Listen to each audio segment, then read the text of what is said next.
Siz de sesini alın. Tamam mı?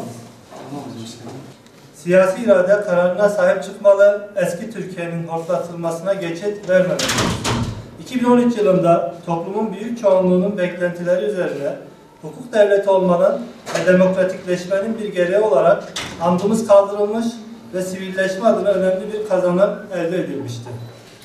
Gerici, baskıcı, militarist, totaliter zihniyetin ürünü olan öğrenci andının kaldırılmasına, toplumsal barışın ve uzlaşının sağlanması, demokratik bir Türkiye'nin inşası adına eğitim bir sebep olarak biz de destek vermiştik.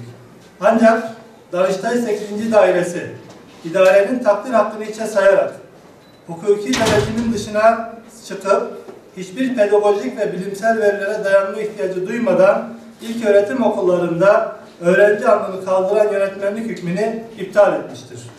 Pedagojik ve hukuki hiçbir dayanak göremediğimiz gerekçeli kararda, ülke gerçekliği ve toplumsal mutabakat bir yana uluslararası hukuk ve anayasa dahi görmezden gelinmiştir. Danıştay vermiş olduğu kararda temel hak ve özgürlüklerin askıya alındığı, darbe dönemi anayasalarıyla şekillenen eski Türkiye'nin ezberlerini gerekçe olarak sunmuş, hukukun evrensel ilkelerini göz ardı ederek toplumsal birliğe ağır bir darbe vurmuştur. Dayatmacı, ayrımcı, dışlayıcı, Türkiye'nin taraf olduğu başta Çocuk Hakları Sözleşmesi olmak üzere birçok uluslararası sözleşmeye ve doğal hukuka aykırı eski Türkiye'nin en önemli vasfı olan toplum mühendisliğinin tezahürü, farklılıkları yok sayan, hatta zor kullanarak değiştiren, tek tipleştirme politikasının esas alındığı, militarist toplum kurma özleminin ürünü olan andımızın tekrar hortlatılması sonucu doğuracak bu kararı kabul etmediğimizi dile getiriyor, itiraz merciinin adaleti ve hukuki tesis edeceğine olan inancımızı koruyoruz. Sayın Cumhurbaşkanı, Başbakan olduğu dönemde andımızın kaldırılması sürecinde şu ifadelere yer vermişti. Andımız olarak bilinen metnin yazarı son derece tartışmalı isim olan Reşit Galip'ti.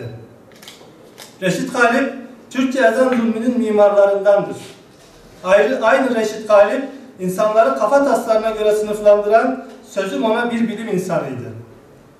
Ant uygulamasının Cumhuriyetimizle uzaktan yakından ilgisi yoktur.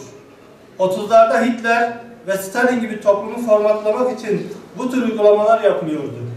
Dünyanın hiçbir gelişmiş ülkesinde çocukların içtimaya dizildiği ırkçı sloganlar okunan metinler göremezsiniz.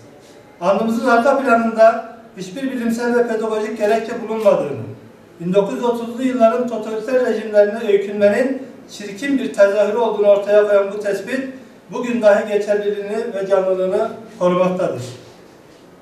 Mahkemeye göre Milli Eğitim Bakanlığı andımızı kaldırırken bilimsel bir gerekçeye dayanmamıştır. Ancak aynı mahkeme andımızın kaldırılmasının eğitimi etkileri ya da andımızın gerekliliği konusunda hiçbir bilimsel gerekçe öne sürememiş, kararını hiçbir bilimsel veriye veya araştırmaya dayandıramamıştır. Yine kararda öğrenci andının kaldırılmasındaki eğitimi biliminin gerekleri ve pedagojik formasyon ilkeleri bakımından araştırma, inceleme ve tespit yapılmadığı ileri sürülmektedir. Oysa ki kararın dayanağı kılınan Milli Eğitim Temel Kanunu ve uzun süredir uygulamakta oluşunun arkasında eğitim biliminin hangi gereklerinin ve hangi pedagojik formasyon ilkelerin durduğu mahkemece göz ardı edilmektedir.